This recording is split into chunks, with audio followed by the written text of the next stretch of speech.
Welcome back to my YouTube channel. This is Ranju.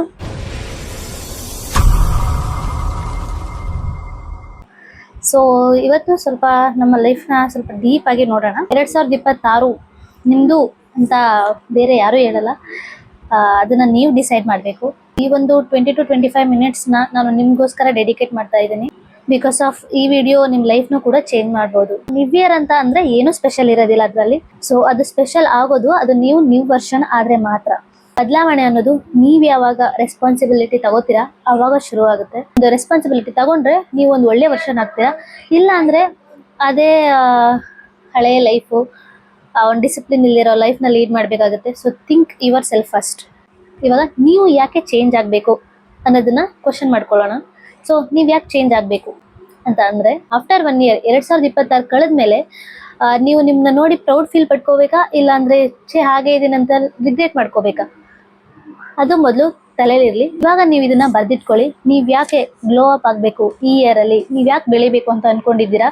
ಹಂಗೇನೆ ಈ year ಅಲ್ಲಿ ನನಗೆ ಅಮೌಂಟ್ ಮನಿ ಅನ್ನೋದು ಏನಕ್ಕೆ ಬೇಕಾಗುತ್ತೆ ಅದನ್ನು ಕೂಡ ಬರ್ದಿಟ್ಕೊಳ್ಳಿ. ಹಾಗೆ ಈ ಇಯರ್ ನಾನು ನೆಮ್ಮದಿಯಾಗಿರ್ಬೇಕಪ್ಪ, mental peace is very important. So ಈ ಇಯರ್ ಆದ್ರೂ ನಾನು ತುಂಬಾ ನೆಮ್ಮದಿಯಾಗಿರ್ಬೇಕು ಅಂತ ನೀವು ಅನ್ಕೋಬೇಕು. ಸೊ ಈ 3 ಪಾಯಿಂಟ್ಸ್ನ ನೀವು ಫಸ್ಟ್ ಬರ್ದಿಟ್ಕೊಳ್ಳಿ.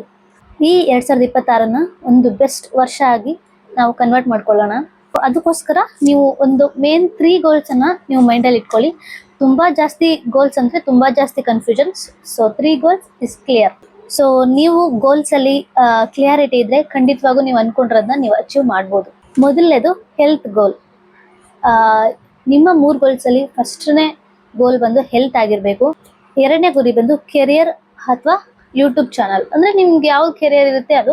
ನಾನಂತೂ ನ್ಯೂ ಇಯರ್ ತನಕ ಕಾಯಲಿಲ್ಲ. ಸೊ ಇವಾಗ್ಲೇ ಸ್ಟಾರ್ಟ್ ಮಾಡಿದ್ದೀನಿ.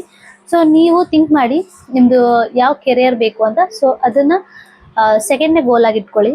ಆ್ಯಂಡ್ 3ನೇ ಗೋಲ್ ಬಂದು ಪರ್ಸನಲ್ ಗ್ಲೋ ಅಪ್. ಸೊ ನಮ್ಮನ್ನು ನಾವು ವ್ಯಕ್ತಿತ್ವದಲ್ಲಿ ಸ್ವಲ್ಪ ಗ್ಲೋ ಅಪ್ ಮಾಡ್ಕೊಳ್ಳೋದನ್ನ ಕಲ್ತ್ಕೋಬೇಕು. ಸೊ ಈ 3ನ್ನ ನಾವು ನಮ್ಮ ಲೈಫ್ ಅಳವಡಿಸ್ಕೋಬೇಕು. ಸೊ ಹೆಲ್ತ್ ಗೋಲ್ ಅಂತ ಬಂದ್ರೆ ವಾಕ್ ಮಾಡೋದಾಗಿರ್ಬೋದು, ಅಥವಾ ಜಾಸ್ತಿ ನೀರು ಕುಡಿಯೋದಾಗಿರ್ಬೋದು, ಒಳ್ಳೆ ನಿದ್ದೆ ಆಗಿರ್ಬೋದು, ಮತ್ತೆ ಮನೆ ಫುಡ್. ಇಷ್ಟನ್ನ ನೀವು ಹೆಲ್ತ್ ಗೋಲ್ ಅಂತ ಹಾಕೋಬೇಕು. ಅಂತಂದ್ರೆ ಹೊರಗಡೆ ಫುಡ್ ಎಲ್ಲ ಕಟ್ ಮಾಡಿ ಮನೆ ಊಟನೇ ತಿಂತೀನಿ, ಜಾಸ್ತಿ ನೀರು ಕುಡಿತೀನಿ, ಆದಷ್ಟು ವಾಕಿಂಗ್ ಮಾಡ್ತೀನಿ, ಹಾಗೇನೆ ಒಳ್ಳೆ ಒಂದು ಆರಾಮಾಗಿರೋ ನಿದ್ದೆ, ಒಂದು 7 hours ಸ್ಲೀಪ್ನ ನಾನು ನಿದ್ದೆ ಮಾಡ್ತೀನಿ ಅಂತ ನೀವು ಅದನ್ನ ಫಿಕ್ಸ್ ಆಗಬೇಕು ಮೊದಲು. ಸೊ ಇದು ನಿಮ್ಮ ಮೊದಲನೇ ಗೋಲ್ ಆಗಿರ್ಬೇಕು. ಎರಡನೇ ಗೋಲ್ ಬಂದು ಹೇಳ್ದಂಗೆ ಕೆರಿಯರ್ ಅಲ್ಲಿ ಏನೇನು ಇರಬೇಕು ಅಂತ ಅಂದ್ರೆ ಕನ್ಸಿಸ್ಟೆನ್ಸಿ. ನೀವು ಯಾವುದೇ ಕೆಲಸ ಮಾಡಿದ್ರು ಅದು ಕನ್ಸಿಸ್ಟೆಂಟ್ ಆಗಿರಬೇಕು. ಇವಾಗ ಎಕ್ಸಾಂಪಲ್ ಯೂಟ್ಯೂಬ್ ಅಂತ ಬಂದ್ರೆ I have to upload daily ಆಗಲಿಲ್ಲ ಅಂತಂದ್ರು ವೀಕ್ಲಿ 2 to 3 ವಿಡಿಯೋಸ್ ಆದರೂ ಅಪ್ಲೋಡ್ ಮಾಡೇ ಮಾಡ್ತೀನಿ ಅನ್ನೋ ಕನ್ಸಿಸ್ಟೆನ್ಸಿ ನಿಮ್ಮಲ್ಲಿ ಇರಬೇಕು. ಎಡಿಟಿಂಗ್ ಆಗಿರ್ಬೋದು, ಸ್ಕಿಲ್ಸ್ನ ಕಲ್ತ್ಕೊಳ್ಳೋದಾಗಿರ್ಬೋದು. ಸೊ ಇದೆಲ್ಲ ಒಂದು ಕೆರಿಯರಲ್ಲಿ ಬರುತ್ತೆ. ಸೊ ನೀವು ನಿಮ್ಮ ಕೆರಿಯರ್ನ ಚೂಸ್ ಮಾಡಿಕೊಂಡು ಅದ್ರ ಬಗ್ಗೆ ಕನ್ಸಿಸ್ಟೆಂಟ್ ಆಗಿರೋದು ಇಂಪಾರ್ಟೆಂಟ್ ಆಗುತ್ತೆ. ನಾನು ಯೂಟ್ಯೂಬ್ನ ಚೂಸ್ ಮಾಡ್ಕೊಂಡಿದ್ದೀನಿ. ನಿಮ್ಗೆ ಯಾವ್ದು ಬೇಕು ಅದನ್ನು ನೀವು ಚೂಸ್ ಮಾಡಿಕೊಂಡು ನೀವು ಮೈಂಡಲ್ಲಿ ಕ್ಲಿಯರ್ ಆಗಿರಿ. ಸೊ ಲಾಸ್ಟ್ ಗೋಲ್ ಬಂದು personal glow up. So personal glow up ಅಂತ ಅಂದರೆ ಮೇಕಪ್ ಮಾಡ್ಕೊಳ್ಳೋದು ಅಥವಾ ಎಕ್ಸ್ಪೆನ್ಸಿವ್ ಪ್ರಾಡಕ್ಟ್ ತಗೊಂಡು ಯೂಸ್ ಮಾಡೋದು, ಅದೆಲ್ಲ ಪರ್ಸನಲ್ ಗ್ಲೋ ಅಪ್ ಅಂತ ಅಂದರೆ. ಪರ್ಸನಲ್ ಗ್ಲೋ ಅಪ್ ಅಂತ ಅಂದರೆ ಒಂದು ಕಾನ್ಫಿಡೆನ್ಸ್ ಇರೋದು, ಮತ್ತು ನಮ್ಮದು ಒಂದು ಒಳ್ಳೆ ಮೈಂಡ್ ಸೆಟ್ ಇಟ್ಕೊಂಡಿರೋದು, ಹಾಗೇನೆ ಪೀಸ್ಫುಲ್ ಮೈಂಡ್ ಆಗಿರೋದು ಯಾವಾಗ್ಲೂ, ಮತ್ತು ಒಂದು ಒಳ್ಳೆ ಹ್ಯಾಬಿಟ್ಸ್ನ ಬೆಳೆಸ್ಕೊಳ್ಳೋದು ಲೈಫಲ್ಲಿ. ಸೊ ಇಷ್ಟನ್ನು ನಾವು ಪರ್ಸನಲ್ ಗ್ಲೋ ಅಪ್ ಅಂತ ಕರಿಬೋದು. ಇನ್ನೂ ಇದೆ, ಬಟ್ ಇಷ್ಟನ್ನ ನಾವು ಸ್ಟುಡ್ ಮಾಡ್ಕೊಂಡ್ರೆ ಸಾಕು. ಬಿಕಾಸ್ ಆಫ್ ನೀವು ಇವಾಗ ನಿಮ್ಮನ್ನು ನೋಡ್ಕೋಬೋದು ಹೇಗಿದ್ದೀರಾ ಅಂತ. ಬಿಕಾಸ್ ಆಫ್ ನಾನು ಕೂಡ ಹಾಗೇನೆ ಇದ್ದಿದ್ದು. ಒಂದು ಒಳ್ಳೆ ರುಟೀನ್ನ ನಾನು ಫಾಲೋ ಮಾಡ್ತಾ ಇಲ್ಲ ಅಟ್ ನೌ. ಸೊ ನಾನು ಕೂಡ ನನ್ನ ವರ್ಷನ ಚೇಂಜ್ ಮಾಡ್ಕೋಬೇಕು ಅಂತ ಹೇಳಿ ಡಿಸೈಡ್ ಮಾಡಿದ್ದೀನಿ. ಸೊ ನನ್ನ ಜೊತೆ ನೀವು ಬದಲಾಗಿ 2026ಕ್ಕೆ ಒಂದು ಒಳ್ಳೆ ಮನುಷ್ಯನಾಗಿ ಕಾಲಿಡೋಣ ಅನ್ನೋ ಒಂದು ಥಿಂಕಿಂಗಿಂದ ಇದೆಲ್ಲ ಹೇಳ್ತಾ ಇರೋದು. 1 word ಫಾರ್ ಇಯರ್ ಅಂತ ಹೇಳೋದಾದ್ರೆ, ನಮ್ಮ ಇಡೀ ವರ್ಷದಲ್ಲಿ 1 wordನ ನಾವು ಯಾವಾಗಲೂ ನಮ್ಮ ಜೊತೆಗೆ ಇಟ್ಕೊಂಡಿರ್ಬೇಕು. ಅದು ಯಾವ್ದಾದಂತ ಹೇಳಿದ್ರೆ ಅದನ್ನ ನೀವು ಚೂಸ್ ಮಾಡಬೇಕು. ಅದನ್ನ ಆಪ್ಷನ್ಸ್ ಬೇಕಿದ್ರೆ ನಾನು ಕೊಡ್ತೀನಿ. ಏನಂತ ಅಂದ್ರೆ discipline, growth, consistency, glow up ಮತ್ತೆ ಫಿಯರ್ಲೆಸ್. ಇಷ್ಟರಲ್ಲಿ ಯಾವ್ದನ್ನಾದ್ರೂ ಒಂದು ಆ್ಯಡ್ ಮಾಡ್ಕೊಂಡು ನೀವು ನಿಮ್ಮ ಲೈಫಲ್ಲಿ ಖಂಡಿತವಾಗ್ಲೂ ಗ್ಲೋ ಅಪ್ ಆಗ್ಬೋದು. ಸೊ ಇಷ್ಟರಲ್ಲಿ ನಿಮ್ಗೆ ಯಾವ್ದು ಬೇಕು ಅದನ್ನ ಚೂಸ್ ಮಾಡ್ಕೊಂಡು ಅದನ್ನ ಈ ಇಯರ್ ಥ್ರೂ ನೀವು ತಗೊಂಡು ಹೋಗ್ಬೇಕು. ಅದು ಖಂಡಿತವಾಗ್ಲೂ ನಿಮ್ಮ ಲೈಫ್ನ ಚೇಂಜ್ ಮಾಡೇ ಮಾಡುತ್ತೆ. ಸೊ ಒಂದು ಚೂಸ್ ಮಾಡಿ, ಅದಕ್ಕೆ ಕನ್ಸಿಸ್ಟೆಂಟ್ ಆಗಿರೋದು ನಿಮಗೆ ಬಿಟ್ಟಿದ್ದು. ಸೊ ಇದರಲ್ಲಿ ಒಂದು ಚೂಸ್ ಮಾಡಿ ಅಂತ ಹೇಳಿದೆ. ಸೊ ಎಕ್ಸಾಂಪಲ್ ಹೇಳೋದಾದ್ರೆ ಕನ್ಸಿಸ್ಟೆನ್ಸಿಗೆ ಬರೋಣ. ಸೊ ಕನ್ಸಿಸ್ಟೆನ್ಸಿಗೆ ಬರೋದಾದ್ರೆ ನಾವು consistency through out the year ಈ 1 wordನ ಪಿಕ್ ಮಾಡ್ತಿದ್ದೀನಿ ಅಂತಂದ್ರೆ ಏನ್ ಮಾಡ್ಬೇಕು ಅಂತಂದ್ರೆ, ಎಕ್ಸಾಂಪಲ್ಗೆ ಹೇಳೋದಾದ್ರೆ ನೀವು ಸ್ಟಡಿ ಮಾಡೋದಾಗ್ಲಿ ಅಥವಾ ವಾಕಿಂಗ್ ಮಾಡೋದಾಗ್ಲಿ, ಯಾವ್ದಾದ್ರು ಇದರಲ್ಲಿ ಯಾವ್ದಾದ್ರು ಕನ್ಸಿಸ್ಟೆನ್ಸಿ ಅಂತ ಬಂದ್ರೆ ನೀವು ವಾಕಿಂಗ್ ಆಗಿರ್ಬೋದು, ಡೈಲಿ ರುಟೀನ್ ಆಗಿರ್ಬೋದು, ಅಥವಾ ಯೂಟ್ಯೂಬ್ಗೆ ಅಪ್ಲೋಡ್ ಮಾಡೋದಾಗಿರ್ಬೋದು, ಎಡಿಟ್ ಮಾಡೋದಾಗಿರ್ಬೋದು, ಇದು ಯಾವ್ದಾದ್ರು ಒಂದನ್ನ ಚೂಸ್ ಮಾಡಿ ಅದನ್ನ ಡೈಲಿ ಮಾಡಬೇಕು. ಎಕ್ಸ್ಕ್ಯೂಸೇ ಕೊಡಬಾರ್ದು. ಸೊ ನಿಮ್ಗೆ ಇಂಪಾರ್ಟೆಂಟ್ ಆಗಿರೋ ಒಂದು ಥಿಂಗ್ನ ದಿನ ಯಾವುದೇ ರೀತಿ ಎಕ್ಸ್ಕ್ಯೂಸ್ ಕೊಡದೆ ನೀವು ಆ ಕೆಲಸನ ಆ ದಿನ ಮಾಡಬೇಕು. ಇದು ಕನ್ಸಿಸ್ಟೆನ್ಸಿ. ಸೊ ಇದರಲ್ಲಿ ನಿಮ್ಗೆ ಯಾವ್ದು ಬೇಕು ಅದನ್ನ ಚೂಸ್ ಮಾಡಿ ಅದನ್ನ ಥ್ರೂ ಔಟ್ ದಿ ಇಯರ್ ತಗೊಂಡು ಹೋಗೋದು ನಿಮ್ಮ ಜವಾಬ್ದಾರಿ. ನೀವು ನಿಮ್ಮ ಡೈಲಿ ರುಟೀನಲ್ಲಿ 2 ರೂಟೀನ್ನ ಬಿಲ್ಡ್ ಮಾಡ್ಕೊಳ್ಳೋದು ತುಂಬಾ ಒಳ್ಳೆಯದು. ಒಂದು ಮಾರ್ನಿಂಗ್ ರೂಟೀನ್, ಇನ್ನೊಂದು ನೈಟ್ ರೂಟೀನ್. ಸೊ ಇದನ್ನ ನಿಮ್ಮ ಲೈಫಲ್ಲಿ ದಿನ ಅಳವಡಿಸ್ಕೊಳ್ಳಿ. ಸೊ ಮಾರ್ನಿಂಗ್ ರೂಟೀನ್ ಅಂದ ತಕ್ಷಣ 5 ಗಂಟೆಗೆ ಎದ್ದೇಳೋದು, ಯೋಗ ಮಾಡೋದು, ಹಾಗೇನೆ ಫುಲ್ ಎಕ್ಸಸೈಸ್ ಎಲ್ಲ ಮಾಡೋದು, ಫುಲ್ ಕನ್ಸಿಸ್ಟೆಂಟಾಗಿ 5 ಗಂಟೆಗೆ ಎದ್ದೇಳಬೇಕು, ಅದೆಲ್ಲ ನಾನು ಹೇಳ್ತಾ ಇರೋದು. ಸೊ ಒಂದು ಮಾರ್ನಿಂಗ್ ರೂಟೀನ್ ಅಂದರೆ ಚಿಕ್ಕ ಚಿಕ್ಕ ಒಂದು ಚೇಂಜಸ್ಸು ನಿಮ್ಮ ಲೈಫಲ್ಲಿ ದೊಡ್ಡ ಡಿಫ್ರೆನ್ಸನ್ನು ಮಾಡ್ಬೋದು. ಸೊ ಅದನ್ನು ನಾನು ಹೇಳ್ತಾ ಇರೋದು. ಚಿಕ್ಕ ಚಿಕ್ಕ ರೂಟೀನ್ ಅಂತಂದರೆ ಡೈಲಿ 2 to 3 ಲೀಟರ್ಸ್ ನೀರು ಕುಡಿಯೋದು, ಅದು ಕನ್ಫರ್ಮ್ ಆಗಲೇಬೇಕು. ಸೊ ಅದು ಆಮೇಲೆ ಡೈಲಿ 10 ಮಿನಿಟ್ಸ್ ವಾಕಿಂಗ್ ಮಾಡೋದು, ಬೆಳಿಗ್ಗೆ ಎದ್ದ ತಕ್ಷಣ 5 ಮಿನಿಟ್ಸ್ ನಿಮ್ಮ ಗೋಲ್ ಏನಿದೆ ಅದ್ರ ಬಗ್ಗೆ ಫೋಕಸ್ ಮಾಡೋದು, ಹಾಗೆ ಒಂದು ಸಿಂಪಲ್ ಸ್ಕಿನ್ ಕೇರ್ ರೂಟೀನ್ನ ಫಾಲೋ ಮಾಡೋದು. So through out the full day ಏನು ಮಾಡಬೇಕು ಅನ್ನೋದನ್ನ ಪ್ಲಾನ್ ಮಾಡೋದು. ಸೊ ಈ ಥರ ಚಿಕ್ಕ ಚಿಕ್ಕ ಒಂದು ಚೇಂಜಸನ್ನು ನೀವು ನಿಮ್ಮ ಲೈಫಲ್ಲಿ ಅಳವಡಿಸ್ಕೊಂಡ್ರೆ ಖಂಡಿತವಾಗ್ಲೂ ಅದು ಒಂದು ದೊಡ್ಡ ಚೇಂಜಸ್ ಆಗಿ ಒಂದು ವರ್ಷ ಮುಗಿದ್ರೊಳಗೆ ನಿಮ್ಮ ಕಣ್ಮುಂದೆ ಕಾಣಿಸುತ್ತೆ. ಚಿಕ್ಕ ಚಿಕ್ಕ ಅಂತ ನೆಗ್ಲೆಕ್ಟ್ ಮಾಡಬೇಡಿ, ಖಂಡಿತವಾಗ್ಲೂ ಅದು ನಿಮ್ಮ ಲೈಫನ್ನ ಚೇಂಜ್ ಮಾಡೇ ಮಾಡುತ್ತೆ. ಸೊ ಇದನ್ನ ನೀವು ಅಳವಡಿಸ್ಕೋಬಹುದು. ಸೊ ನೈಟ್ ರೂಟೀನ್ ಅಂತ ಬಂದ್ರೆ 0 ಸ್ಕ್ರಾಲಿಂಗ್ ಲಾಸ್ಟ್ 30 ಮಿನಿಟ್ಸ್ ಅಂತ ಅಂದ್ರೆ ಮಲಗೋಕ್ಕಿಂತ ಮುಂಚೆ 30 ನಿಮಿಷ ಯಾವುದೇ ರೀತಿ ಇನ್ಸ್ಟಾ ಸ್ಕ್ರೋಲ್ ಮಾಡೋದು, ಯೂಟ್ಯೂಬ್ ಸ್ಕ್ರೋಲ್ ಮಾಡೋದು ಇದೆಲ್ಲ ಬಿಟ್ಟು ಆರಾಮಾಗಿ 30 ನಿಮಿಷ ನಿಮಗೆ ಅಂತ ಎತ್ತಿಡಬೇಕು ಮಲಗೋಕ್ಕಿಂತ ಮುಂಚೆ. ಸೊ 30 ನಿಮಿಷ ಮುಂಚೆನೆ ನಿಮ್ಮ ಎಲ್ಲ ಸ್ಕ್ರೋಲಿಂಗ್ ನೋಡೋದು, ರೀಲ್ಸ್ ನೋಡೋದು, ಶಾರ್ಟ್ಸ್ ನೋಡೋದು, ಯೂಟ್ಯೂಬ್ ನೋಡೋದು ಅದೆಲ್ಲ ಮುಗ್ದಿರಬೇಕು. ಹಿಂಗೆ ತಳ್ಳಲೇಬಾರ್ದು. ಏನಂದ್ರೆ ನಮ್ಗೆ ಯೂಸ್ಫುಲ್ ಆಗಿರೋದೊಂದು ಬುಕ್ಸು ಏನೋ ಒಂದು ಓದಿ ಅಥವಾ ಪೀಸ್ಫುಲ್ ಆಗಿ ಮನೆಯವ್ರ ಜೊತೆಗೆ ಮಾತಾಡಿ ಆರಾಮಾಗಿ ಮಲ್ಕೊಳ್ಳೋದು. ಲಾಸ್ಟ್ 30 ಮಿನಿಟ್ಸ್ ತುಂಬ ನೆಮ್ಮದಿಯಾಗಿದ್ದು ಮಲ್ಕೊಳ್ಳೋದು. ಯಾವುದೇ ರೀತಿ ಆನ್ಲೈನ್ಗೆ ಹೋಗದೆ ಆಫ್ಲೈನಲ್ಲಿ ಇದ್ದು ಆರಾಮಾಗಿ ಒಂದು ನಿದ್ದೆಗೆ ಜಾರುವಂತಹ ಒಂದು ರೊಟೀನ್ನ ಬೆಳೆಸ್ಕೊಳ್ಳಿ.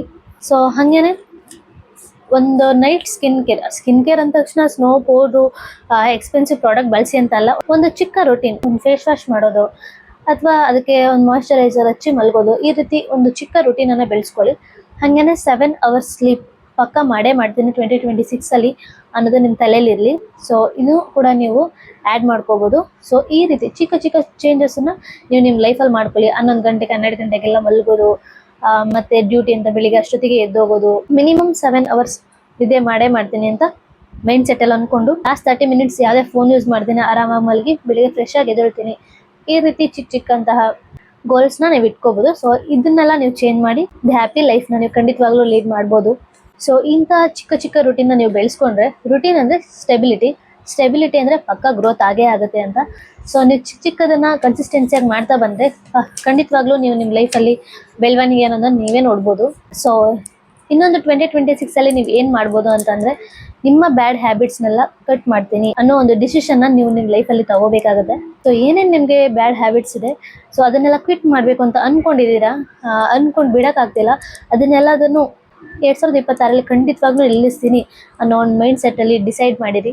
ಅದನ್ನು ಒಂದೇ ಸತಿಗೆ ಆಗಲ್ಲ ಅಂತ ಹೇಳೋದಾದರೆ ಈಚ್ ಮಂತ್ ಒಂದೊಂದು ತಿಂಗಳು ಒಂದೊಂದು ಬ್ಯಾಡ್ ಹ್ಯಾಬಿಟ್ಸ್ನ ಕಟ್ ಆಫ್ ಮಾಡ್ತೀನಿ ಅಂತ ಹೇಳ್ತಾ ಬನ್ನಿ. ಎಕ್ಸಾಂಪಲ್ ಹೇಳೋದಾದರೆ ಜನವರಿಗೆ ಬಂದರೆ ಓವರ್ ಥಿಂಕಿಂಗ್ ಎಲ್ಲ ಕಡಿಮೆ ಮಾಡ್ತೀನಿ. ಜನವರಿ ಮುಗಿಯೋದ್ರೊಳಗಡೆ ನನ್ನ ಓವರ್ ಥಿಂಕಿಂಗ್ ಏನೇನಿದೆ ಎಲ್ಲದನ್ನು ನಾನು ಬಿಟ್ಟು ಒಂದು ಕಾಮ್ ಲೈಫ್ನ ಲೀಡ್ ಮಾಡ್ತೀನಿ. ಹಾಗೆ ಫೆಬ್ರವರಿಗೆ ಬಂದರೆ ಜಂಕ್ ಫುಡ್ನೆಲ್ಲ ಅವಾಯ್ಡ್ ಮಾಡ್ತೀನಿ, ಹೆಲ್ತಿ ಫುಡ್ ತಿಂತೀನಿ, ಪ್ಯಾಕೇಜ್ಡ್ ಫುಡ್ ಅದೆಲ್ಲ ತಿನ್ನೋದಿಲ್ಲ.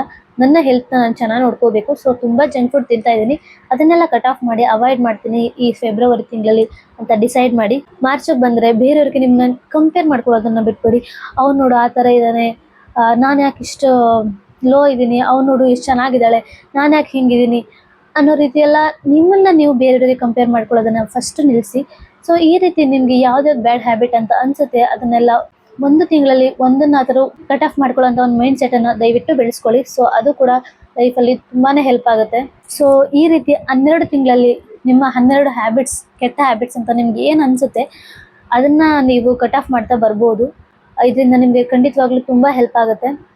ಒಂದು ಮಂತಲ್ಲಿ ಒಂದನ್ನು ಬಿಡೋದು ಅಷ್ಟೊಂದು ಕಷ್ಟ ಏನಾಗೋದಿಲ್ಲ. ಸೊ ನೀವು ಡಿಸೈಡ್ ಮಾಡಿದರೆ ಖಂಡಿತವಾಗ್ಲೂ ಎಲ್ಲನೂ ಆಗುತ್ತೆ. ಸೊ 2026 ಬ್ಯಾಡ್ ಹ್ಯಾಬಿಟ್ಸ್ನೆಲ್ಲ ಬಿಟ್ಟು ನಾನು ಒಬ್ಬ ಕಾನ್ಫಿಡೆನ್ಸ್ ವ್ಯಕ್ತಿಯಾಗಿ ಹೊರಹೊಮ್ತೀನಿ 2026 ಮುಗಿಯೋದ್ರೊಳಗಡೆ ಅಂತ ನೀವು ಡಿಸೈಡ್ ಮಾಡಿ. ಸೊ 2026 ಅಲ್ಲಿ ನೀವು ಯಾವ ಕಡೆ ಇನ್ನಾರು ಒಂದ್ ಕಡೆಯಿಂದ ಇನ್ಕಮ್ ಬರಬೇಕು, ದುಡ್ಡು ಬರಬೇಕು, ಆ ತರ ಒಂದು ಸ್ಕಿಲ್ ಡೆವಲಪ್ ಮಾಡ್ಕೊಳ್ಳೋದನ್ನ ನೀವು ಕಲ್ತ್ಕೊಳ್ಳಿ. ಎಕ್ಸಾಂಪಲ್ ಹೇಳೋದಾದ್ರೆ ಬೇಕಿಂಗ್ ಸ್ಕಿಲ್ಸ್ ಇರ್ಬೋದು, ಅಥವಾ ಫ್ರೀಲ್ಯಾನ್ಸಿಂಗ್, ಇನ್ಸ್ಟಾ ಎಡಿಟ್, ಡಿಸೈನ್ಸ್ ಮಾಡೋದು, ಈ ತರದೆಲ್ಲ ನೀವು ಕಲ್ತ್ಕೋಬಹುದು. ನಾನು ಚೂಸ್ ಮಾಡ್ಕೊಟ್ಟಿರೋದು ಯೂಟ್ಯೂಬ್. ಅದು ಇವತ್ತಾಗದೇ ಇರ್ಬೋದು, ಖಂಡಿತವಾಗ್ಲೂ ಯಾವತ್ತಾದ್ರೂ ಒಂದಿನ ಆಗೇ ಆಗುತ್ತೆ ಅಂತ ಕನ್ಸಿಸ್ಟೆನ್ಸಿ ಬಿಡದೆ ಖಂಡಿತವಾಗ್ಲೂ ನಾನು ಮಾಡೇ ಮಾಡ್ತೀನಿ. ಹೆಣ್ಮಕ್ಳಿಗೆ ಹೇಳೋದಾದ್ರೆ ಮೇಕಪ್ ಮಾಡೋದಿರ್ಬೋದು, ಅಥವಾ ಮೆಹಂದಿ ಹಾಕೋದಿರ್ಬೋದು, ಬೇಕಿಂಗ್ ಮಾಡೋದು, ಈ ತರದ್ದೆಲ್ಲ ಇರುತ್ತೆ. ಹುಡುಗರಿಗೆ ಹೇಳ್ದಂಗೆ ಫ್ರೀಲ್ಯಾನ್ಸಿಂಗ್, ಎಡಿಟಿಂಗ್, ಈ ತರದ್ದೆಲ್ಲ ನೀವು ಅಭ್ಯಾಸ ಮಾಡ್ಕೋಬಹುದು. ಅದರಲ್ಲಿ ಯಾವ್ದಾರ ಒಂದು ಸ್ಕಿಲ್ ಕಲ್ತ್ಕೊಂತೀನಿ ಅಂತ ನೀವು ಡಿಸೈಡ್ ಮಾಡಿ. ಇನ್ಕಮ್ ಸೋರ್ಸ್ ಬರಬೇಕು ಅಂತ ಅನ್ನೋದು ದುಡ್ಡಿಗೋಸ್ಕರ ಒಂದೇ ಅಲ್ಲ, ಸೆಲ್ಫ್ ಕಾನ್ಫಿಡೆನ್ಸ್ಗೋಸ್ಕರ, ಹಾಗೇನೆ ನೀವು ಇಂಡಿವಿಜುವಲ್ ಆಗಿರೋದಕ್ಕೆ, ಇಂಡಿಪೆಂಡೆಂಟ್ ಆಗಿರೋದಕ್ಕೆ, ಎಲ್ಲದಕ್ಕೂ ಬೇರೆಯವ್ರ ಹತ್ರ ಕೈ ಚಾಚೋದಕ್ಕೆ ಆಗೋದಿಲ್ಲ. ಸೊ ನಿಮಗೆ ನೀವು ಫ್ರೀಡಮ್ ಆಗಿರಬೇಕು ಅನ್ನೋ ರೀಸನ್ಗೆ ಇನ್ಕಮ್ ಸೋರ್ಸ್ ಬೇಕೇ ಬೇಕು. 2026 ಎಷ್ಟು ಡೆವಲಪ್ ಆಗಿದೆ ಅನ್ನೋದು ನಿಮಗೆ ಗೊತ್ತು. ಡಿಜಿಟಲಿ ಕೂಡ ತುಂಬ ಡೆವಲಪ್ ಆಗಿದೆ. ಸೊ ನಾವು ಪ್ರಪಂಚಕ್ಕೆ ತಕ್ಕನಂಗೆ ಚೇಂಜ್ ಆಗಲೇಬೇಕು. ಸೊ ನೀವು ಡಿಸೈಡ್ ಮಾಡಿ ಯಾವ ಸ್ಕಿಲ್ಸ್ನ ನೀವು ಬೆಳೆಸ್ಕೋಬೇಕು ಅಂತ. ನಿಮ್ಗೆ ಯಾವ್ದು ಸೂಟ್ ಆಗುತ್ತೆ ಅದನ್ನು ಬೆಳೆಸ್ಕೊಳ್ಳಿ. ಇದು 2026 ಅಲ್ಲಿ ನೀವು ಮಾಡಬೇಕಾಗಿರೋಂಥ ಒಂದು ಕೆಲಸ. ಖಂಡಿತವಾಗ್ಲೂ ಹೇಳ್ತೀನಿ, ನೀವು ಒಂದು ಇನ್ಕಮ್ ಸೋರ್ಸ್ ಬರುವಂಥ ಒಂದು ಸ್ಕಿಲ್ ಕಲ್ತ್ರೆ ಖಂಡಿತವಾಗ್ಲೂ ನಿಮ್ಮ ಲೈಫು ಅದು ಚೇಂಜ್ ಆಗೇ ಆಗುತ್ತೆ. ನೆಕ್ಸ್ಟ್ ಬಂದು ನಿಮ್ಮ ಲೈಫಲ್ಲಿ ನೀವು ಗ್ಲೋ ಅಪ್ ಆಗೋದು. ಸೊ ಗ್ಲೋ ಅಪ್ ಅಂತ ಅಂದ ತಕ್ಷಣ ಎಕ್ಸ್ಪೆನ್ಸಿವ್ ಪ್ರಾಡಕ್ಟ್ ತೊಗೊಂಡು ಗ್ಲೋ ಆಗೋದು ಅದೆಲ್ಲ ನಾನು ಹೇಳ್ತಾ ಇರೋದು. Glow up means not expensive things. Glow ups ಅಂದರೆ ಒಂದು ಒಳ್ಳೆ ಹ್ಯಾಬಿಟ್ಸ್ ಅಂತ ಅರ್ಥ.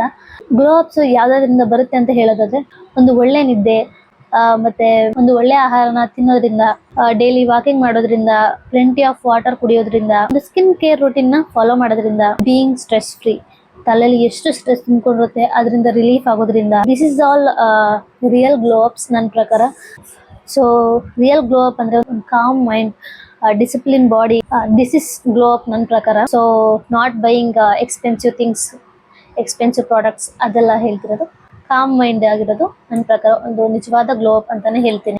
ಆ್ಯಂಡ್ ನೆಕ್ಸ್ಟ್ ಬಂದು start savings at least 10% of your earnings.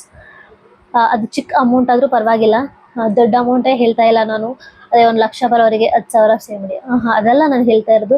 ಅದು 10 ರೂಪಾಯಿ ಆಗಲಿ, ನಿಮ್ಮದು ಏನು ಬರುತ್ತೆ ಆ ಇನ್ಕಮಲ್ಲಿ 10% ಅನ್ನ ಸೇವಿಂಗ್ಸ್ ಅಂತ ಇಟ್ಕೊಳ್ಳಿ.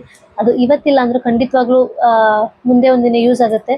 ಇನ್ ಕೇಸ್ ನೀವು ಚಿಕ್ಕ ಅಮೌಂಟನ್ನು ಕೂಡಿಟ್ಟಿದ್ರು ಕೂಡ ಮುಂದೊಂದು ದಿನ ನಿಜವಾಗ್ಲೂ ನಿಮಗೆ ಹೆಲ್ಪ್ ಆಗುವಂಥ ಒಂದು ದೊಡ್ಡ ಅಮೌಂಟ್ ಆಗೇ ಆಗುತ್ತೆ. ಸೊ ಈ ಒಂದು ಸ್ಕಿಲ್ಸ್ನ ನೀವು ಡೆವಲಪ್ ಮಾಡ್ಕೊಳ್ಳಿ. ನಿಮ್ಮ ಯಾವ ಅರ್ನಿಂಗ್ಸ್ ಇರುತ್ತೆ ಅದರಲ್ಲಿ 10% ಸೇವಿಂಗ್ಸ್ಗೆ ಅಂತಲೇ ಎತ್ತಿಡಿ. ಸೊ ನಿಮ್ಮ 2026 ನೀವು ಫೈನಾನ್ಷಿಯಲ್ ಕಂಬ್ಯಾಕ್ ಇಯರ್ ಮಾಡೋದು ನಿಮ್ಮ ಕೈಯಲ್ಲಿದೆ. ಸೊ ನೀವು ಡಿಸೈಡ್ ಮಾಡಿ, ನೀವು ಸೇವಿಂಗ್ಸ್ ಮಾಡಿ. ಮತ್ತು ಹೇಳೋದಾದರೆ ನೆಕ್ಸ್ಟ್ ಬದಲಾವಣೆ ನಿಮ್ಮ 2026 ಅಲ್ಲಿ ಆಗೋದಾದರೆ, ಪ್ರೊಟೆಕ್ಟ್ ಯುವರ್ ಮೈಂಡ್. ಇದು ತುಂಬಾ ಇಂಪಾರ್ಟೆಂಟ್. ಸೊ ನಾವು ಮೆಂಟಲಿ ಗ್ಲೋ ಅಪ್ ಆಗ್ತಾ ಇದ್ದೀವಿ ಅಂದರೆ ನಮ್ಮ ಔಟರ್ ಗ್ಲೋ ಅಪ್ ಕೂಡ ಖಂಡಿತವಾಗ್ಲೂ ಕಾಣಿಸುತ್ತೆ. ಪ್ರೊಟೆಕ್ಟ್ ಯುವರ್ ಮೈಂಡ್ ಮೀನ್ಸ್ ನಿಮ್ಮ ನೆಗೆಟಿವ್ ಥಾಟ್ಗಳನ್ನ ಬರ್ಸೋವಂಥ ಯಾವುದಾದ್ರು ಅಕೌಂಟ್ಸ್ನ ನೀವು ಫಾಲೋ ಮಾಡ್ತಿದ್ರೆ, ಅಥವಾ ಇವಾಗ ನೀವು ಸ್ಯಾಡಲ್ಲಿದ್ದರೆ, ಬ್ರೇಕಪ್ ಆಗಿದ್ರೆ, ಈ ಥರ ಎಲ್ಲ ಇದ್ದರೆ ನಿಮಗೆ ಆ ರೀತಿ ಬರುವಂತಹ ಕಂಟೆಂಟ್ ಏನು ಸಿಗುತ್ತೆ ಅದನ್ನು ಖಂಡಿತವಾಗ್ಲೂ ಅನ್ಫಾಲೋ ಮಾಡಿ. ಫಸ್ಟು ಒಂದು ಕಾಮ್ ಪೀಸ್ ಆಫ್ ಮೈಂಡ್ನ ನೀವು ಪಡ್ಕೋಬೋದು ಅದರಿಂದ. ಸೊ ನೆಗೆಟಿವ್ ಥಾಟ್ಸ್ ಬರೋವಂತಹ ಒಂದು ಅಕೌಂಟ್ಸ್ನ ಖಂಡಿತವಾಗ್ಲೂ ಅನ್ಫಾಲೋ ಮಾಡಲೇಬೇಕು ನೀವು. ಹಾಗೇನೆ ನೀವು ಜಾಸ್ತಿ ಫೋನ್ ಯೂಸ್ ಮಾಡ್ತೀರಾ ಅಂದರೆ ಪಾಸಿಟಿವ್ ಕಂಟೆಂಟ್ ಕೊಡೋದು ತುಂಬ ವಿಡಿಯೋಸ್ಗಳಿದೆ, ಮೋಟಿವೇಶನಲ್ ಸ್ಪೀಚ್ ಕೊಡೋದು ತುಂಬ ಪಾಡ್ಕಾಸ್ಟ್ಗಳಿದೆ. Listen to positive podcast. ಖಂಡಿತವಾಗ್ಲೂ ಇದು ನಿಮ್ಮ ಲೈಫ್ನ ಚೇಂಜ್ ಮಾಡುತ್ತೆ. ನೆಗೆಟಿವಿಂದ ಪಾಸಿಟಿವ್ ಕಡೆಗೆ, ಪಾಸಿಟಿವಲ್ಲಿ ನಿಮ್ಗೆ ಏನೇನು ಸಿಗುತ್ತೆ ಅದನ್ನೆಲ್ಲ ನೀವು ಕೇಳೋದಕ್ಕೆ ಸ್ಟಾರ್ಟ್ ಮಾಡಿ. ಸೊ ತುಂಬಾ ಪಾಡ್ಕಾಸ್ಟ್ಗಳಿದೆ, ಅದನ್ನು ಖಂಡಿತವಾಗ್ಲೂ ನೀವು ಕೇಳಿ. ಒಂದು ಕಾಮ್ ಮೈಂಡ್ ಸಿಗುತ್ತೆ, ಪಾಸಿಟಿವ್ನೆಸ್ ಬರುತ್ತೆ, ಕಾನ್ಫಿಡೆನ್ಸ್ ಬರುತ್ತೆ. ಸೊ ನಿಮಗೆ ಪಾಸಿಟಿವ್ ಅಂತ ಏನೇನು ಅನಿಸುತ್ತೆ ಅದನ್ನೆಲ್ಲ ಪಿಕ್ ಮಾಡಿ 2026 ಅಲ್ಲಿ. ಆನ್ಲೈನಲ್ಲಿ ಜಾಸ್ತಿ ಟೈಮ್ ಸ್ಪೆಂಡ್ ಮಾಡೋದಕ್ಕಿಂತ ಆಫ್ಲೈನಲ್ಲಿ ಟೈಮ್ ಸ್ಪೆಂಡ್ ಮಾಡಿ, ನಿಮಗೋಸ್ಕರ ನೀವು ಟೈಮ್ ಕೊಟ್ಟು ನೋಡಿ, ನಿಮಗೇನೆ ಡಿಫ್ರೆನ್ಸ್ ಗೊತ್ತಾಗುತ್ತೆ. ಸೊ ನಿಮಗೆ ನೀವು ಫಸ್ಟ್ ಟೈಮ್ ಕೊಡಿ. ಆನ್ಲೈನಲ್ಲಿ ನೆಗೆಟಿವ್ ಪೀಪಲಿಂದ ದೂರ ಇರಿ. ಸೊ ನಿಮಗೆ ನೀವು ಟೈಮ್ ಕೊಟ್ಟು, ನಿಮಗೆ ಅಲೋನ್ ಆಗಿ ಟೈಮ್ ಕೊಟ್ಟು ನೀವು ಏನು ಅಂತ ನೀವು ತಿಳ್ಕೊಳ್ಳಿ. ಬೇರೆಯವ್ರಿಗೋಸ್ಕರ ಖಂಡಿತವಾಗ್ಲೂ ವೇಸ್ಟ್ ಆಫ್ ಟೈಮ್ ಮಾಡಬೇಡಿ. ಸೊ ಆನ್ಲೈನಲ್ಲಿದ್ದರೆ ಅವ್ರು ನೆನಪಾಗ್ತಾರೆ ಅಂದರೆ ಖಂಡಿತವಾಗ್ಲೂ ಅದನ್ನೆಲ್ಲ ಕಟ್ ಮಾಡಿ ಆಫ್ಲೈನಲ್ಲಿ ಹೆಚ್ಚು ಟೈಮ್ ಸ್ಪೆಂಡ್ ಮಾಡಿ. ಅದು ನಿಮ್ಮ ಲೈಫ್ಗೆ ಖಂಡಿತವಾಗ್ಲೂ ತುಂಬಾ ಹೆಲ್ಪ್ ಆಗುತ್ತೆ. ಇನ್ನೊಂದು ಬಂದು ವೆರಿ ಇಂಪಾರ್ಟೆಂಟ್ ಏನಂತ ಅಂದರೆ, ನಿಮ್ಗೆ ಏನಾದರೂ ಇಷ್ಟ ಆಗಲಿಲ್ಲ ಅಂದರೆ ದಯವಿಟ್ಟು ಅದನ್ನ ಎಕ್ಸ್ಪ್ರೆಸ್ ಮಾಡಿ. ಇವಾಗ ಅವ್ರು ಏನು ಅಂದ್ಕೊಂಡ್ಬಿಡ್ತಾರೋ ಅಂತ ಹೇಳ್ಬಿಟ್ಟು ಓಕೆ ಪರವಾಗಿಲ್ಲ ಬಿಡಿ ಮಾಡ್ತೀನಿ, ಹ್ಮ್. ಅದನ್ನ ಮಾಡಬೇಡಿ. ಇವಾಗ ನಾನು ರಿಜೆಕ್ಟ್ ಮಾಡಿಬಿಟ್ರೆ ಏನು ಅನ್ಕೋಬಿಡ್ತಾರೆ ಅವರು. ಎಕ್ಸಾಂಪಲ್ ಹೇಳೋದಾದ್ರೆ, ನಿಮ್ಮ ಫ್ರೆಂಡ್ಸ್ ಎಲ್ಲ ಪಬ್ಬಿಗೆ ಹೋಗ್ತಾ ಇರ್ತಾರೆ, ಬಟ್ ನಿಮ್ಗೆ ಹೋಗೋದಕ್ಕೆ ಇಷ್ಟ ಆಗೋದಿಲ್ಲ. ಕರೀತಾರೆ ಅವರು, ಬಟ್ ಹೋಗದೇ ಇದ್ರೆ ಎಲ್ಲಿ ನನ್ನ ಗ್ರೂಪಿಂದ ಹೊರಗಡೆ ಇಟ್ಬಿಡ್ತಾರೋ, ನನ್ನೇ ಬೇರೆ ಥರ ನೋಡ್ತಾರೋ ಅನ್ನೋ ರೀಸನಿಂದ ನೀವು ಪರವಾಗಿಲ್ಲ ನಾನು ಬರ್ತೀನಿ ಅದನ್ನ ಹೇಳಬೇಡಿ. ನಿಮ್ಗೆ ಇಷ್ಟ ಇಲ್ವಾ? ಇಲ್ಲ ನಾನು ಬರೋದಿಲ್ಲ, ನನಗಿಷ್ಟ ಇಲ್ಲ, ಬೇರೆ ಕಡೆ ಎಲ್ಲರಿಗೂ ಹೋದರೆ ಹೇಳಿ, ನಾನು ಖಂಡಿತವಾಗ್ಲೂ ಬರ್ತೀನಿ ಅನ್ನೋ ಒಂದು ಹೇಳೋ ಮನಸ್ಥಿತಿಯನ್ನು ನೀವು ಬೆಳೆಸ್ಕೊಳ್ಳಿ. ನೋ, ನನ್ನ ಲೈಫಲ್ಲಿ ನೋ ಅಂತ ಹೇಳೋದನ್ನು ಕೂಡ ನೀವು ಬೆಳೆಸ್ಕೋಬೇಕು. ಇದು ತುಂಬಾ ಇಂಪಾರ್ಟೆಂಟ್. ಇಷ್ಟ ಇದ್ರೆ ಇದೆ ಅಂತ ಹೇಳಿ, ಇಷ್ಟ ಇಲ್ಲ ಅಂದರೆ ಖಂಡಿತವಾಗ್ಲೂ ಇಲ್ಲ ಅಂತ ಹೇಳಿ. ಇಲ್ಲ ಅಂದರೆ ಅದರಿಂದ ನೀವು ನೀವಾಗಿರೋದಿಲ್ಲ. ಅವ್ರಿವ್ರಿಗೋಸ್ಕರ ಮೆಚ್ಚೋದಕ್ಕೆ ಬದುಕಾಗುತ್ತೆ, ಆ ಬದುಕನ್ನ ನೀವು ಬದುಕಬೇಡಿ. ಸೊ ಈ ಒಂದು ಹ್ಯಾಬಿಟ್ ಖಂಡಿತವಾಗ್ಲೂ ನಿಮ್ಮ ಲೈಫಲ್ಲಿ ಸಕ್ಸಸ್ನ ಖಂಡಿತವಾಗ್ಲೂ ತಂದ್ಕೊಡುತ್ತೆ. ಹಾಗೇನೆ 2026 ಮುಗಿದ್ರೊಳಗಡೆ ನಿಮಗೆ ನೀವೇ ಥ್ಯಾಂಕ್ಫುಲ್ ಆಗಿರ್ತೀರಾ. ಸೊ ನೋ ಅಂತ ಹೇಳೋದನ್ನು ಕೂಡ ಅಭ್ಯಾಸ ಮಾಡ್ಕೊಳ್ಳಿ ಲೈಫಲ್ಲಿ. ಹಾಗೇನೆ ಸ್ಕಿಲ್ಸ್ಗಳನ್ನ ಬೆಳೆಸ್ಕೊಳ್ಳೋದು ಅಥವಾ ಗುಡ್ ಹ್ಯಾಬಿಟ್ಸ್ನ ಬೆಳೆಸ್ಕೊಳ್ಳೋದು. 2026 ಎಲ್ಲನೂ ಒಂದೇ ಸಲ ಮಾಡೋಕ್ಕಾಗೋದಿಲ್ಲ ಅಂತಂದರೆ, ಜನವರಿಯಲ್ಲಿ ಒಂದು ಫಿಟ್ ಆಗಿರಬೇಕು ಈ ಸಲ ಅಂತ ಇದು ಮಾಡ್ಕೊಳ್ಳಿ.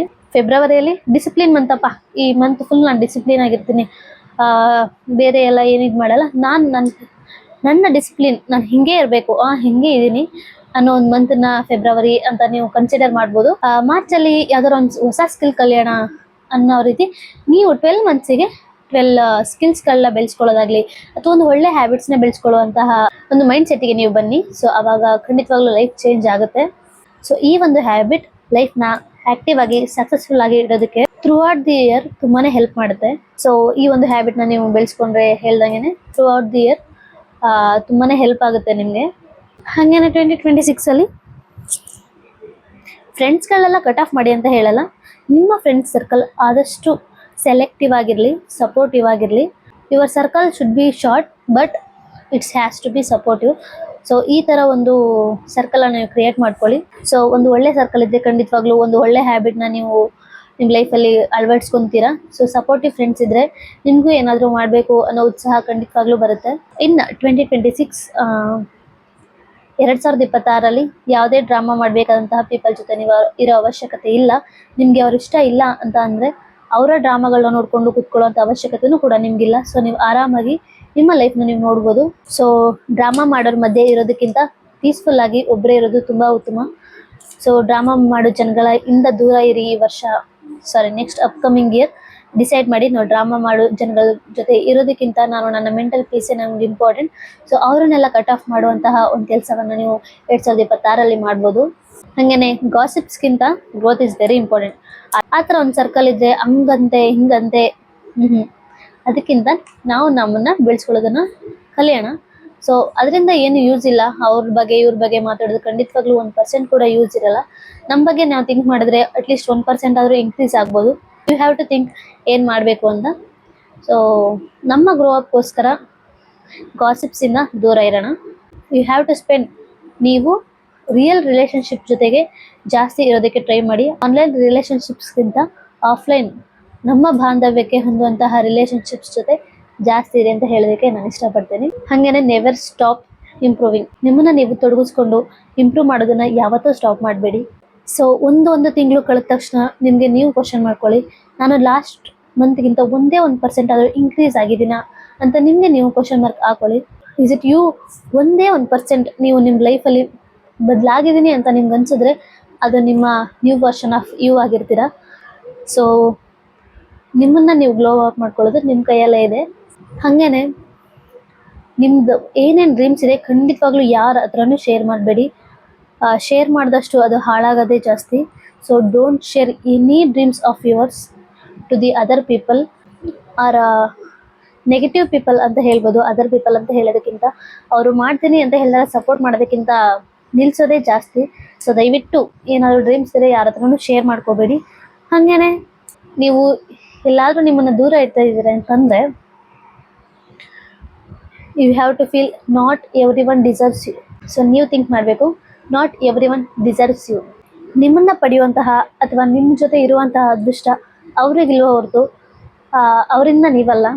So you have to think ನನ್ನನ್ನು ಪಡೆಯೋ ಯೋಗ್ಯತೆ ಅವ್ರಿಗಿರಲಿಲ್ಲ ಅಂತ ಹೇಳಿ ಬಿಟ್ಬಿಡಿ ಅಷ್ಟೇ. ಸೊ 2026ನ ಒಂದು ಖುಷಿಯಿಂದ ಓಪನ್ ಮೈಂಡ್ ಆಗಿ ಎಲ್ಲಾನು ಕಲಿಬೇಕು ಅನ್ನೋ ಉತ್ಸಾಹದಿಂದ 2026ನ ಬರಮಾಡ್ಕೊಳ್ಳಿ. ಸೊ ಓಪನ್ ಮೈಂಡೆಡ್ ಆಗಿರಿ, ಓಪನ್ ಬುಕ್ ಆಗಿರಿ. ಏನೇ ಇದ್ರೂ ನಾನು ಕಲಿತೀನಿ ಅನ್ನೋ ಮೈಂಡ್ ಸೆಟ್ಟಲ್ಲಿ ನೀವು ಇರಬೇಕು. So listen, you are not stuck, you are not late, you are not behind. It means ನೀವು ಒಂದೇ ಕಡೆ ನಿಂತಿಲ್ಲ, ಅಥವಾ ಇವಾಗ ಆಲ್ರೆಡಿ ಲೇಟು ಕೂಡ ಆಗಿಲ್ಲ, ಅಥವಾ ನೀವು ಹಿಂದೆ ಕೂಡ ಉಳಿದಿಲ್ಲ. So 2026 2026 is your chance. So start today, your life can change in 12 months. So ಇವತ್ತು ಶುರು ಮಾಡಿ, ಇನ್ನು 12 ತಿಂಗಳಲ್ಲಿ ನೀವು ನಿಮ್ಮ ಲೈಫ್ನ ಚೇಂಜ್ ಮಾಡ್ಕೋಬೋದು. ಅದು ಯಾವಾಗ ಅಂತಂದರೆ ಓನ್ಲಿ ನೀವು ನಿಮ್ಮನ್ನು ಚೂಸ್ ಮಾಡ್ಕೊಂಡಾಗ. ಸೊ ನಿಮ್ಮನ್ನ ನೀವು ಚೂಸ್ ಮಾಡ್ಕೊಂಡಾಗ 2026 ಖಂಡಿತವಾಗ್ಲೂ ನಿಮ್ದಾಗಿರುತ್ತೆ. ಯಾಕಂತಂದರೆ ನೀವು ನಿಮ್ಮ ಜೀವನದಲ್ಲಿ ಬೆಳೆಯೋದಕ್ಕೆ ಸಿದ್ಧರಾಗಿರ್ತೀರ. ಸೊ ಇಷ್ಟು ತನಕ ನಾನು ಹೇಳಿದ್ದು ನಿಮ್ಮ ಲೈಫಲ್ಲಿ ಅಟ್ಲೀಸ್ಟ್ ಒಂದು 1-2% ಆದರೂ ಚೇಂಜಸ್ ಆಗಿದೆ ಅಂತ ಅನಿಸಿದರೆ ಖಂಡಿತವಾಗ್ಲೂ ನಾನು ಕೊಟ್ಟಿರೋ ಟೈಮ್ ಸಾರ್ಥಕ ಅಂತ ಅನ್ಕೊತೀನಿ. ಸೊ ಗ್ಲೋ ಯುವರ್ ಸೆಲ್ಫ್, ಯಾರ ಬಗ್ಗೆನೂ ತಲೆ ಕೆಡಿಸ್ಕೋಬೇಡಿ. ನಿಮ್ಮ ಬಗ್ಗೆ ನೀವು ಲೈಫಲ್ಲಿ ಯೋಚನೆ ಮಾಡಿ. ಯಾರೂ ಯಾವ ಟೈಮಲ್ಲೂ ಬರೋದಿಲ್ಲ, ಕಷ್ಟ ಅಂತ ಬಂದಾಗ ನಾವೇ ನಿಂತ್ಕೋಬೇಕು. So start your self improving. ಈ ವಿಡಿಯೋ ನಿಮಗೆ ಇಷ್ಟ ಆಗಿದ್ರೆ ಲೈಕ್ ಮಾಡಿ, ಶೇರ್ ಮಾಡಿ, ಸಬ್ಸ್ಕ್ರೈಬ್ ಮಾಡ್ಕೊಳ್ಳಿ. ಸಬ್ಸ್ಕ್ರೈಬ್ ಮಾಡೋದನ್ನು ಖಂಡಿತವಾಗ್ಲೂ ಮರಿಬೇಡಿ. ಮತ್ತೆ ನೆಕ್ಸ್ಟ್ ವ್ಲಾಗಲ್ಲಿ ಸಿಗ್ತೀನಿ. ಬಾಯ್.